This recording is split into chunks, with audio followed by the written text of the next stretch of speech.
Hi, I'm Father Jim Forson, and I'd like to offer you some reflections on the gospel of the seventh Sunday in Ordinary Time.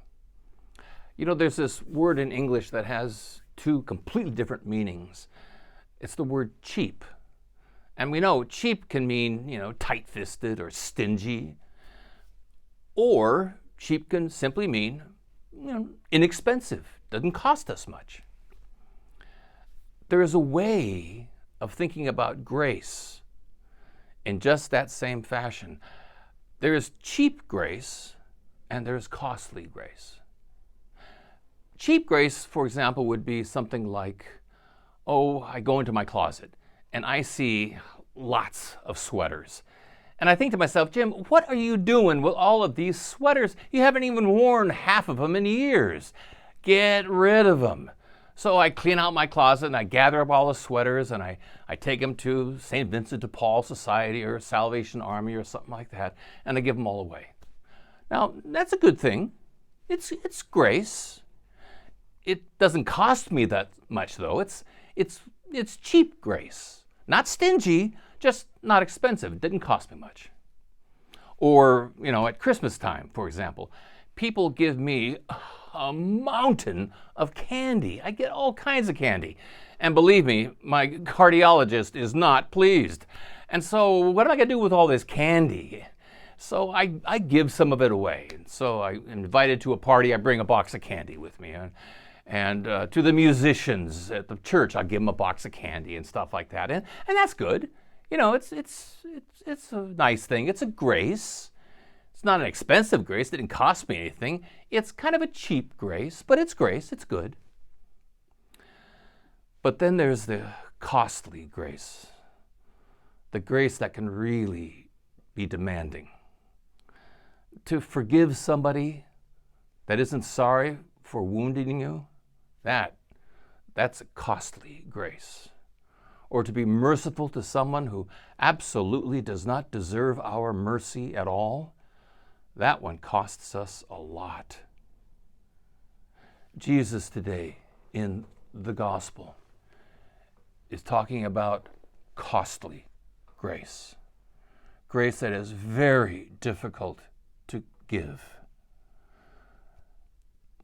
Jesus said to his disciples, "To you who hear what I say, love your enemies. Do good to those who hate you. Bless those who curse you. Pray for those who mistreat you." Now, that is costly grace. And when we hear Jesus proclaim those words, doesn't it sound impossible? Doesn't it sound like some kind of vague dream that can never come true? I mean, love your enemies? Imagine, for example, there's a peace setting between Hamas and Israel, and they're trying to hammer out a peace accord. And I were to say to both sides, now what you must do is you must love one another. Israel, you must love Hamas. Hamas, you must love the Jews. I mean, can you imagine that? They'd laugh you out of the room. Love? Come on. Or between Russia and Ukraine. Could you imagine saying to those two warring countries, you must love one another? It almost sounds ridiculous, doesn't it? Not just beyond hopeless. It sounds foolish. It sounds ignorant, naive. Love one another that way. Maybe those words of Jesus, maybe they're not meant for that big an arena. Maybe just individual, one-on-one. But even then, on a one-on-one, those words sound impossible. Could you imagine going through just a bitter divorce, just ugly? People, both of them, saying ugly things to one another, grabbing their lawyers, going into court, fighting like mad, cats and dogs, and it comes to the final settlement and saying to both people, love your enemy. You must love that other person. I mean, no. If I were to love that former spouse of mine, then I'd run off with everything and I'd get nothing. I'm not going to love them. The words sound impotent, foolish. a few times as a pastor. The church that I'm working in is being sued for liability, people being injured or whatever. And I've had to give testimony and sit down and be deposed. And believe me, sitting at this big table and surrounded by lawyers and the archdiocesan lawyers saying to me, don't you say anything more than just what they ask you. Don't offer any more information, just answer the question. And nervous beyond belief, and these lawyers are sharks. I mean, sharks. And having somebody say to me, Jim, you must love those sharks.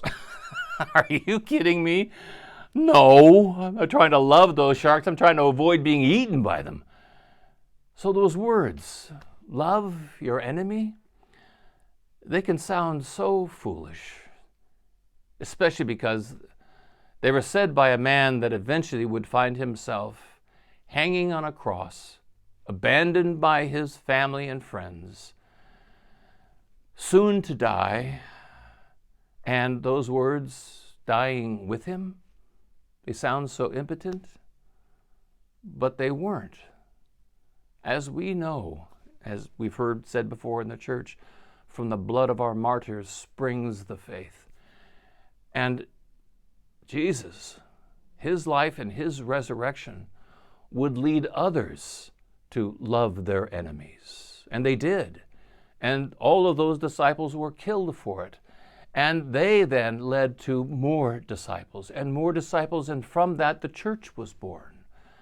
That command of Jesus, which seems so foolish, bless those who curse you, wasn't foolishness at all. And in fact, that thought that an eye for an eye and a tooth for a tooth, well, that doesn't heal the world at all. And does it solve any problems at all? No.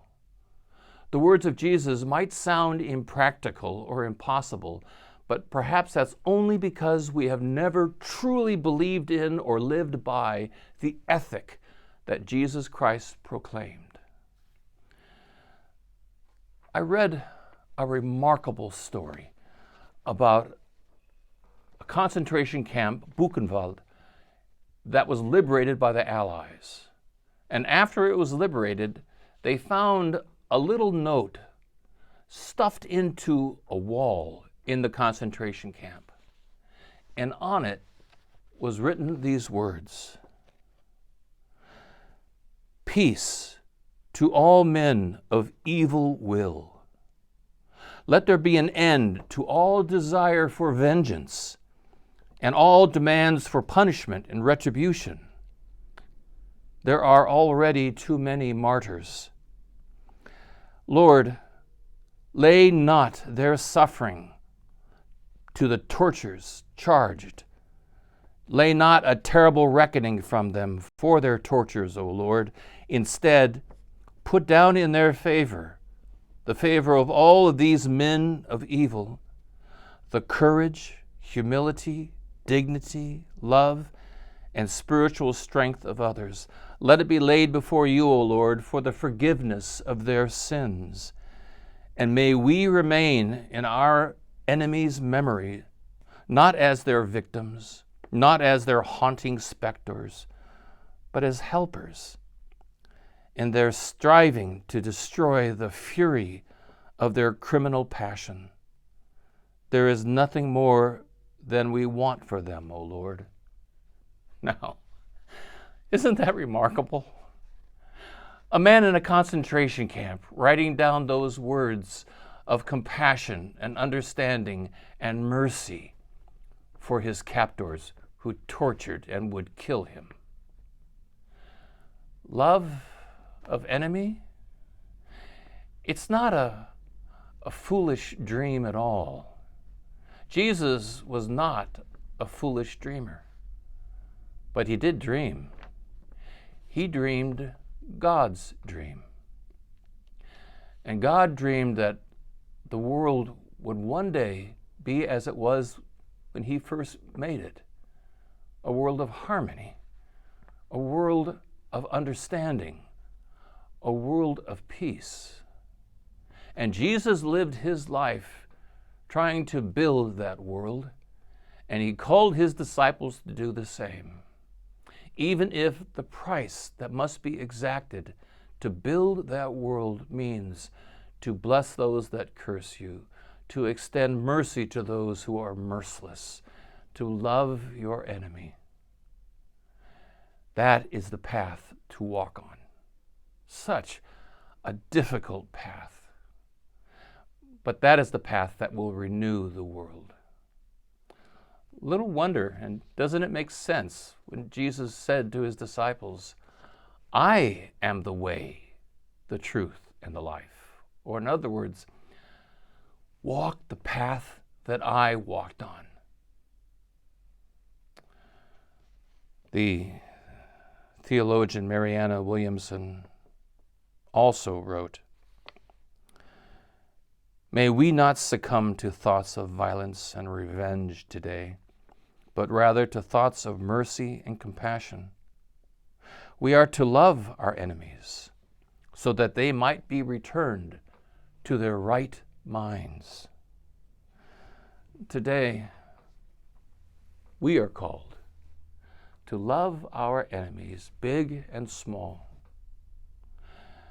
even though that may seem so foolish or so naive or so impractical or so, what good is this going to do? We are called today to love our enemies in hopes of helping them return to their right minds.